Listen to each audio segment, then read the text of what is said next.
राहुल जी नमस्कार। क्या हाल चाल है आपका? ठीक ठाक हैं? फिर आपने खुराफात कर दिया। मैं बार बार आपसे निवेदन कर रहा हूं कि शब्दों पर नियंत्रण रखें, भाषा को नियंत्रित करें। देश के प्रधानमंत्री बनने का ख्वाब आपको है, भाषा आपको पता ही नहीं है। ये कौन आदमी है जो आपको उटपटांग बातें लिख करके देता है? ये तो समझ ही नहीं। बार बार कह रहा हूं कि उनको दूर करिए। देश का प्रधानमंत्री बनने वाला व्यक्ति अपने भाषा पर नियंत्रण नहीं रखेगा तो देश का नेतृत्व कैसे संभालेगा? मैं तो आपका सबसे बड़ा फैन हूं, ये आप जान जाइए। आप मोदी को कह रहे हैं सरेंडर मोदी। मोदी सरेंडर मोदी हैं? कहां सरेंडर किया उन्होंने? कहीं तो सरेंडर नहीं किया। सरेंडर तो आपने किया है। 2014 में सरेंडर किया, 2019 में सरेंडर किया, 1962 में सरेंडर किया। लगातार सरेंडर की प्रक्रिया आपकी चलती है और आप सरेंडर मोदी बोल रहे हैं।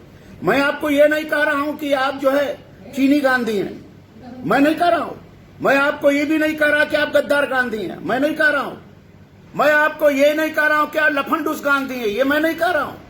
मैं आपको यह नहीं कह रहा हूं कि आप पप्पू गांधी हैं, मैं भी नहीं कह रहा हूं। लोग कह रहे हैं और ये आपको अच्छा लगता है।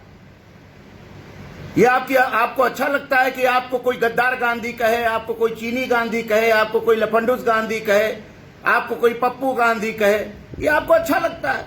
और देश का प्रधानमंत्री बनने का ख्वाब आप देख रहे हैं। गजब आदमी है आप। मैंने तो बार बार आपसे कहा कि आपको राजनीति नहीं आती। कम से कम 10 बार आपको कहा कि राजनीति आपको एकदम नहीं आती। ककहरा भी राजनीति का आप नहीं जानते, लेकिन राजनीति सीखिए। देश चलाना है तो राजनीति को सीखना चाहिए आपको। प्रधानमंत्री नरेंद्र मोदी केवल व्यक्ति नहीं है। प्रधानमंत्री नरेंद्र मोदी भारत की अस्मिता के प्रतीक हैं। प्रधानमंत्री नरेंद्र मोदी 130 करोड़ जनता के द्वारा चुने जाने के बाद प्रधानमंत्री बने। ये तो आपको पता ही है। संसद के सर्वोच्च नेता हैं। भारत राष्ट्र के वे संविधान के संरक्षक हैं, कार्यपालिका के प्रमुख हैं, और आप उनको गाली दे रहे हैं। उनको सरेंडर मतलब भारत सरेंडर कर रहा है। आपका कहने का मतलब यह है कि भारत सरेंडर कर रहा है, तो भारत को आप सरेंडरवादी बता रहे हैं। कौन सी चीन की भाषा बोल रहे हैं? चीन ने आपको क्या किया? मुझे मालूम है कि आपने चीन के समझौते हैं, मुझे यह पता है कि आपके चीन में MOU है, यह सब चीज है, कोई बात नहीं। लेकिन कम से कम भारत के साथ तो खड़े रहिए। भारत की सेना के साथ तो खड़े रहिए। भारत की सेना पर आप लांछन लगा रहे हैं कि भारत की सेना सरेंडर कर। युद्ध बॉर्डर पर जो झगड़े हुए, वो झगड़े नरेंद्र मोदी ने नहीं किया, वो झगड़े भारतीय सेना ने किया। भारतीय सेना और चीनी सेना के बीच में झड़प हुई, तो सरेंडर किसको कहने को कर रहे हैं? मोदी को। सरेंडर तो भारतीय सेना करेगी, या जीतेगी या हारेगी। तो आप भारतीय सेना पर लांछन लगा रहे हैं। वही भारतीय सेना है जिसने आपकी इंदिरा जी की अगुवाई में पाकिस्तान के 2 टुकड़े कर दिए थे। वही भारतीय सेना है। वही भारतीय सेना है जो कश्मीर में आतंकवादियों को जड़ से उखाड़ के फेंक रही है। वही भारतीय सेना है। वही भारतीय सेना है जो आपके परदाता पंडित जवाहरलाल नेहरू को 1962 में अंतिम समय में लाज बचाने का काम किया था। वही भारतीय सेना है। अब 1962 की भारतीय सेना, 2020 की भारतीय सेना में बहुत अंतर है, ये जान जाइए। और दूसरी बात यह कि आपको सरकार क्यों सब चीज बताए? आप विपक्ष के नेता भी नहीं है। आपकी पार्टी उस लायक नहीं कि संसद में विपक्ष का नेता हासिल कर सके, और आप सब जानना चाहते। आपको ये समझ में आ रहा है? नहीं समझ में आ रहा है। राहुल जी, देश की राजनीति बदल चुकी है। देश राष्ट्रवाद के वर्ज पर खड़ा है। राष्ट्र के खिलाफ जो बोलेगा उसका सफाया होगा, यह भी देश की जनता बता रही है। पुलवामा कांड में आपने देखा था। आप जितने नरेंद्र मोदी को गाली देंगे उतना ही नरेंद्र मोदी मजबूत होंगे, ये देश ने बता भी दिया है। फिर भी आपको समझ नहीं आया। आपने कभी चोर कह दिया, कभी नपुंसक कह दिया, कभी सरेंडर गांधी कह दिया। आप तो खुद सरेंडर गांधी हैं, लगातार सरेंडर कर रहे हैं। और देश के 140 वर्ष पुरानी कांग्रेस को नष्ट करने पर आप तुले हुए हैं। मैं सोनिया माता जी से निवेदन करना चाहता हूं कि कृपा करके अगर कांग्रेस को जीवित रखना है तो कोई दूसरा नेता तलाश करें। ये राहुल गांधी के बस की कांग्रेस नहीं है। हम लोगों को बहुत कष्ट है, हम उनके संसदीय क्षेत्र के लोग हैं। आपने उनको सरेंडर करने की, सरेंडर मोदी की बात की, तो इसका मतलब उनका पूरा संसदीय क्षेत्र सरेंडर कर गया। बनारसी सरेंडर नहीं करता, बनारसी लड़ता है, बनारसी भिड़ता है। और बनारस ने 2 बार 2014, 2019 में आपको पटकनी दी है कि जमानत भी जब्त हो गई आपकी।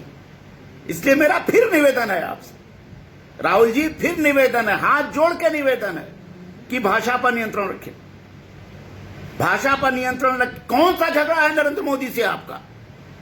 आपको नरेंद्र मोदी ने कभी गाली दी क्या? आपको नरेंद्र मोदी ने कोई अपशब्द बोला क्या? संसद में आप उनके गले पड़ते हैं, आप बाहर निकल के गाली देते हैं। कौन सा दोगलापन है? ये दोहरापन ठीक नहीं है देश के लिए ना। अगर प्रधानमंत्री बनना है तो सत्ता चलाने की कला सीखिए, और न हो तो किसी विश्वविद्यालय के, किसी राजनीति विज्ञान के प्रोफेसर से जाके सीख लीजिए, पढ़ लीजिए। पढ़े लिखे तो है नहीं आप, पढ़ना लिखना आपको आता नहीं, दस्तखत करना जानते नहीं, और आप किसी को सरेंडर मोदी, किसी को चोर मोदी, किसी को नपुंसक मोदी, न जाने क्या क्या बकवास आप करते रहते हैं। हे बकवास गांधी जी, आपसे करबद्ध निवेदन है कि कृपा करके भाषा पर नियंत्रण रखें। देश इस समय दोहरे संकट में है, एक तो महामारी का संकट है, दूसरा सीमा पर दोनों तरफ से तनाव है, पाकिस्तानी सीमा पर भी तनाव है, चीनी सीमा पर भी तनाव है। कश्मीर में आतंकवादियों से झगड़े सेना कर रही है, सेना अपनी सुरक्षा, देश की सुरक्षा में अपना सर्वोच्च बलिदान दे रही है। परिवार का परिवार देश के लिए बलिदान हो रहा है, और आप देश की सेना के बलिदान पर आपकी थोड़ी सी भी दृष्टि नहीं है। आपने एक बार भी, राहुल जी, एक बार भी आपने भारतीय सेना के बहादुर जाबाज बलिदानियों की प्रशंसा नहीं की है। यह पूरा देश आपको देख रहा है। एक बार तो मुंह खोल दीजिए कि जो जिस मां का बेटा भारत माता के चरणों में कुर्बान हो रहा है, जिस बहन का भाई भारत माता के चरणों में कुर्बान हो रहा है, उसकी पीड़ा को भी तो समझिए राहुल जी। इससे सत्ता आपको नहीं मिलेगी।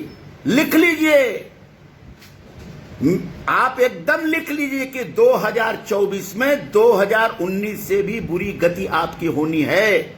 और उत्तर प्रदेश में जिस योगी सरकार को आप घेरने का प्रयास कर रहे हैं, निश्चित मान लीजिए कि अगले विधानसभा उत्तर प्रदेश चुनाव में योगी जी की अगुवाई में उनकी पार्टी फिर 2/3 बहुमत प्राप्त करेगी। यह मैं आपसे निवेदन पूर्वक कह रहा हूं। इसलिए अगर आपको सरवाइव करना है तो भाषा पर नियंत्रण रखें, यही कहना मुझे था, और यही मैं करके बनारस से मैं आपको यह संदेश देना चाहता हूं।